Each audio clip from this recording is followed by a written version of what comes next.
Okay, ladies and gentlemen, welcome. This is our webinar on Educators Rising for the state of South Dakota. Quick housekeeping item before we get started.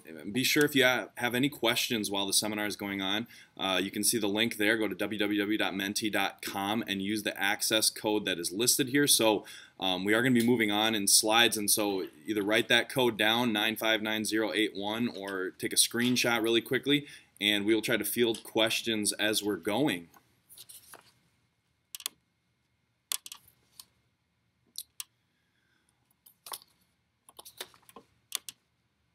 All right.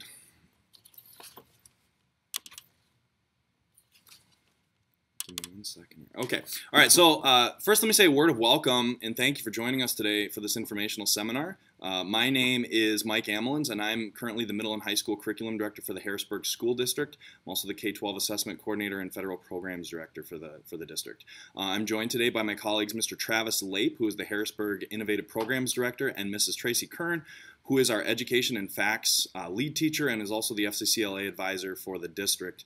We're very excited to host this session for you today, and as education is a profession, that's obviously something that's of interest to all of us in not only promoting it, but also enhancing it across the state of South Dakota. Our hope today is that you'll walk away from this seminar with a sense of what Educators Rising is all about, and then also what it could mean for your school district, some areas about how you might be able to improve and implement in your organization, how it's associated with extracurricular activities, and of course there'll be some curriculum that we'll discuss as well. Hopefully planting the seeds for an effective statewide program that we use to recruit and benefit learners across the state who might be interested in becoming a teacher someday. So once again, welcome. Just a quick fun bit here. The map that you're looking at shows representation across the state for those that are attending the webinar today. So I believe we have 31 different organizations represented. So thank you again for getting the word out and for joining us. I think this is going to be a very exciting discussion and hopefully future for the state. So while we're having this discussion today, I really want to challenge each of you to think about who these learners, future educators, might be in your district. I heard a fantastic quote the other day in the New York Times article that said, "Those who can do, can't teach." And I thought that was a really interesting comment, considering the traditional phrase is "those who can't teach," of course, is the comment that we always hear, right? But the premise of this, "those who can do, can't teach," is that the difference between knowing something and knowing how to teach it are two entirely different things. And so it's our responsibility to nurture those individuals who have that ability to lead, to instruct, to support the learning process. And I think you'll see that this organization provides a very nice opportunity to do just that. And so Educators Rising is primarily a high school organization, but it does provide opportunities for collaboration and networking with both post-secondary institutions as well as lower grade levels within your district. And so you're going to hear more about this throughout the seminar today. So this is a really interesting fact, and if you were questioning whether or not this program would be viable for you or what the benefit might be, I think this, more than anything, speaks for itself. Currently, 60% of teachers work within 20 miles of the school where they attended high school. And so when we talk about developing a workforce, getting kids interested in becoming educators, you can see there's a direct benefit and feedback mechanism as we talk about local workforce development in your area. It's very, very important that you foster this process. And when you consider the other 40%, the large majority of them are going to have come from local regional colleges and universities. So the simple fact that this organization offers you an opportunity to then network with those institutions and collaborate with Educators Rising just proves all the more beneficial. I think we're optimistic that the teacher pipeline is swinging back in a favorable direction, but if you've seen some of the more recent statistics over the last, say, 5 to 6, 7 years, you'll know that there are some definite, we're providing a pathway for them to get back into our schools. For administrators listening in, you should know that Educators Rising will serve as an opportunity to recruit and showcase your district across the region and nation. We're going to have kids going to national conferences, regional conferences, and that really gives you an opportunity to showcase your district in those settings and hopefully recruit from other areas as well. And so Educators Rising is a permanent member of the National Coordinating Council of Career and Technical Student Organizations, or CTSOs, and began approximately 75 years ago under the name Future Teachers of America. And although its current status of Educators Rising actually only began in 2015, it has existed throughout most of the last century, and it was also known as Future Educators of America for a while. There are about 43,000 students and teachers that are current members nationwide, and 27 states, 27 states and regions have a deep level of involvement. However, there is representation in all 50 states currently. And as mentioned many times already, the goal of Educators Rising is to ensure that we are not only recruiting into the profession, but more importantly to ensure that those recruits have the skills and exposure that will allow them to be successful. And so Educators Rising does this through local, regional, and national meetings, competitions, much as you would see in other organizations such as FFA, and through curriculum that you can purchase for your district. You can be a member for free, and you can do all the extracurricular activities without any licensing fees or anything, but the curriculum, if you choose to go that route, does have a cost to it. They also provide scholarships for learners that are interested in pursuing a career in the field. So I'm going to introduce, again, our Innovative Programs Director, Mr. Travis Lape, who's going to talk a little bit more about what this might look like in the state of South Dakota. So, Mr. Travis Lape. Welcome, and just thank you again for being a part of this at the ground level. We understand there's a lot still to discover and learn about, but we also know that we can't do it alone. So we're excited that over 30 some districts have decided to say, hey, we're interested in this. What is it? What does it take? So we're going to dive into this a little bit and take a look at what this really is. So there are two parts of Educators Rising. There's option A, which is the Ed Rising Academy, and this is the curriculum side of Educators Rising. This is also the paid version because you would need to pay for their curriculum. The option B is the Educators Rising competition side, and that's really where Harrisburg, where our vision is starting. Our hope is that we can at some point design and build a career pathway of coursework on the Educators Academy side and start to really grow our own that way. But we really want to start this year as getting just learners interested in this profession and getting them plugged into our system and really seeing how they can grow from just a high school senior into a freshman in college that's really interested about this teaching profession. So there's two options. We're going to talk about option A first. We're going to talk about the curriculum side and really look at what does their curriculum look like, how did this come about, and how did they build this curriculum? And when we think about curriculum, we got to think about standards. And so here are the standards of Educators Rising. Understanding the profession, learning about students, building content knowledge, engaging in responsive planning, using assessment and data, and engaging in reflective practice. Those are the standards in which the curriculum was designed and built upon. And I think those are really wonderful standards when we look at trying to build a teacher academy and teaching courses in our high schools. But right now, that's not a focus for us as we're really trying to just get the club status off the ground. But those are the standards that the curriculum really dives into and really builds upon. The Educator Rising curriculum really came alive last year in 17-18 school year, and what they've added to it was 5 micro-credentials, that teacher leader training and implementation that really our students can earn. Those again cost money, but really an incredible opportunity for our students in high school to start to build a resume of here are the 5 micro-credentials that I'm bringing into my freshman experience in college or into my teacher prep program.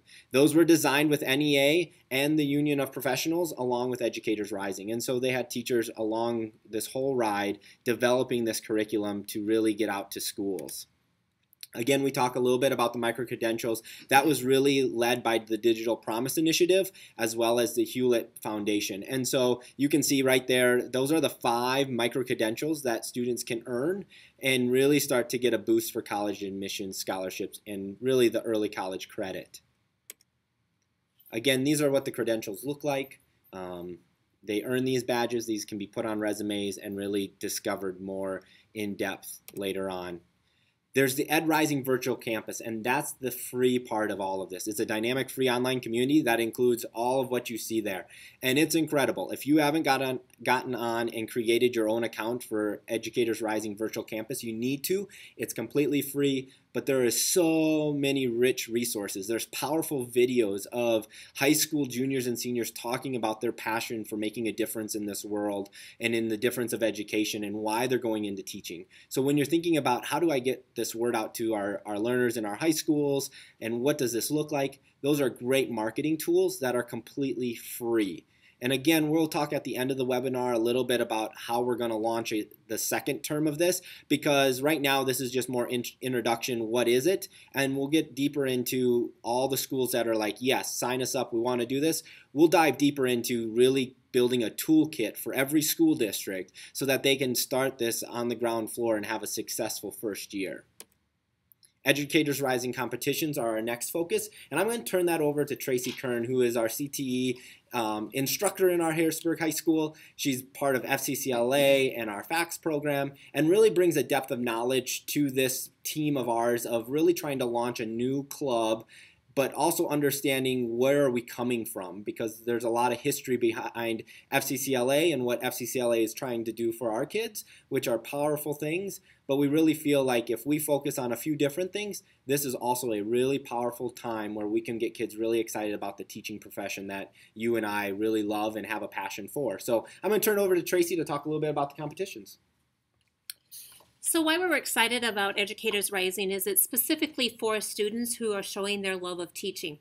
And so this Educators Rising will allow our students to network with other students from across the state who have that same love. And I think that's what makes it so powerful. So if you look at the Educators Rising competitions, there are 22 competitions that Educators Rising does offer. And if you go to the next slide here, if you notice there are 22 listed right there. When it comes to offering for our first year at our state competition, that would be a decision of all the schools that have decided to be part of it, how many competitions we would offer. There's no way we could offer all 22, so we were thinking about narrowing it down to 4 to 5. Today I was showing one of my students some of the competitions, and she got really, really excited about the children's literature in the early elementary, the K through 3rd, and the preschool through kindergarten. And she says, oh, Mrs. Kern, that would be an event I would love to do. So if you look at them, you can kind of get an idea of the different events. So if you're trying to get online and trying to look at the actual rubrics and what each event entails, you will notice that those are not posted yet.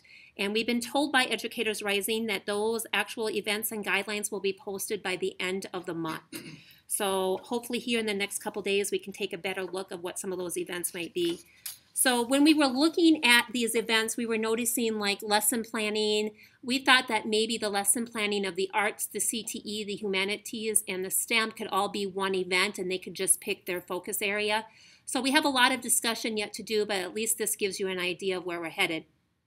One thing I would like to share with you before we go on to the next slide is this is not in competition with FCCLA. This is specifically for students who have that love of teaching and want to dive deeper into all the different topics that teaching entails, and I really think Educators Rising does a nice job of doing that for us. All right, so now let's get into the nitty-gritty. So we've talked about what Educators Rising is, and we've talked about how we plan to structure this as more of a focus on clubs and really building up from the ground of getting just learners excited about this profession. And now let's talk about how do we apply it? How do we get going with this? And so we're going to talk about the competition side.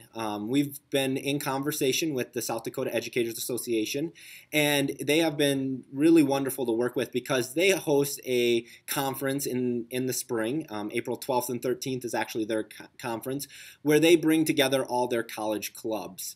And they have a conference and they do service work in a community, and then they launch workshops and breakout sessions. And so we've been in communication with them, really introductory, but this idea that why not bring everybody together? And so just tentatively, we've thrown some things around. Again, we just wanted more of a structured conversation starter. And so this is kind of what we've looked at. A tentative schedule would be Friday night, we'd have a TEDx competition where our learners that are interested in it would be able to talk to their passion for 10 to 12 minutes. There's a rubric with the national level of Educators Rising that they would be scored against, and we'd have a state winner in that field that would go on to represent South Dakota in the national competition. Saturday, the morning would be all competitions. We'd have a luncheon award ceremony / possible keynote as we celebrate all the crowning of the different award areas. And then the afternoon, we were looking at a couple rounds of breakout sessions where we would look to partner with our state schools that are offering educators pathways and educator programs to come in and be a part of those breakouts. And so looking at Northern State or looking at Madison, SDSU, Black Hills, USD, coming in and really looking at what options can we provide for these kids and how can we showcase our university and what our teacher prep program offers. And so those afternoons would be around 2 breakout sessions that would really get kids interested in what does this look like at the college level. Again, all very preliminary on a lot of that front, but we've been really talking with SDA to help us. SDA has also come on board as a financial supporter to really help us be able to provide awards and possibly the whole luncheon part of it in our budget items because they've come on board that way. We're also looking for ways to partner with more organizations that would really buy into this vision of growing our own and supporting our profession to then be able to send our champions along with their instructional coach down to Dallas, Texas, where the national competition is. And that's the second part of this. Whatever 4 or 5 competitions we pick, we will have a state champion or a state championship team that we need to send to Dallas, Texas for the national convention in June. Our hope is that we can find some partners that would actually help us put some money forward, that this would be a no-cost trip for the champions of the state, as well as their chaperone, because we really want to pour back into these kids. Again, as Dr. Amlin said, 60% of our educators live 20 miles from the high school they attended. This is an investment in the future of our profession. This is an investment that really can make a difference. And so we're going to look for that so that these clubs at the district level aren't having to fundraise a lot of money to be able to go to nationals if they have a state champion.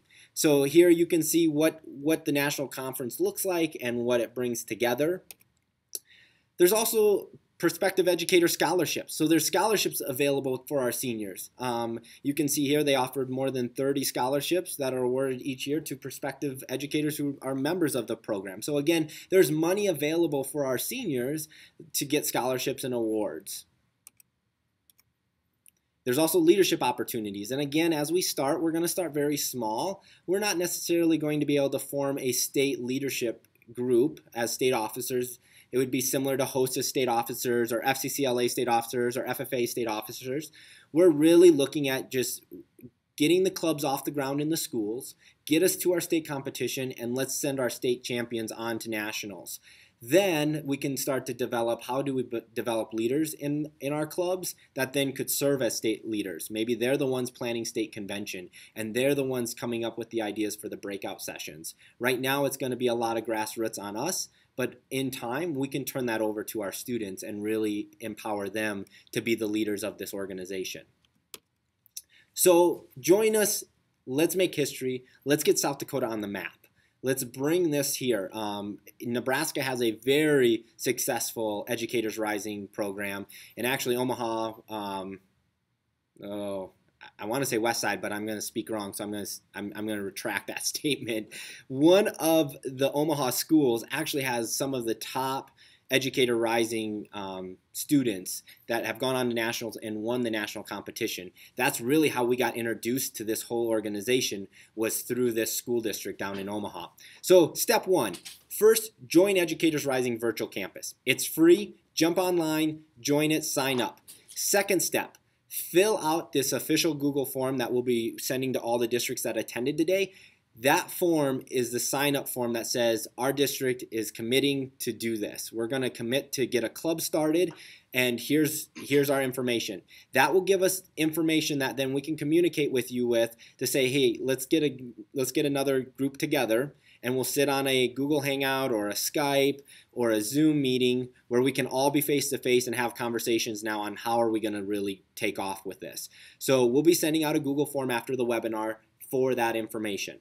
Step 3, we'll plan another meeting with all those interested and really start to develop this organization.